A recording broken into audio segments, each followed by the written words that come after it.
Assalamualaikum warahmatullahi wabarakatuh. Halo teman-teman otomotif maupun teman-teman online ya. Jumpa lagi di channel Bang Brewok. Pada kesempatan kali ini saya mengajak teman-teman untuk belajar bareng lagi ya. Belajar bareng dalam merestorasi mobil. Ini terusan video kemarin ya teman-teman. Ini kita merestorasi mobil Toyota Calya. Untuk video kemarin kita lebih membahas pada proses pengetokan atau las ketok ya.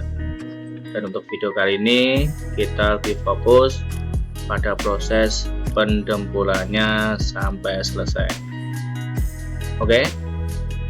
Bagaimana proses pendempulan pada mobil Calya ini serta bagaimana cara melamirnya ya, terutama pada bagian atasnya. Mari simak video ini sampai selesai. Dan jangan lupa like, komen, dan subscribe serta share apabila video ini bisa bermanfaat dan membantu teman-teman. Kita lanjut pada proses pendempulannya.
Baiklah teman-teman, sekarang kita sudah memasuki tahap pengamplasan mobil Calya ini ya. Dan setelah pengamplasan selesai, kita bisa epoksi, kita diamkan 1 hari penuh ya. Dan setelah itu kita bisa masuk pada tahap pengecatannya. Oke, sampai di sini dulu perjumpaan kita kali ini. Semoga video ini bisa bermanfaat dan membantu teman-teman. Dan terima kasih buat teman-teman yang sudah menonton video ini sampai selesai. Semoga selalu diberi kesehatan dan dimudahkan segala rezekinya. Jumpa lagi di video-video saya selanjutnya.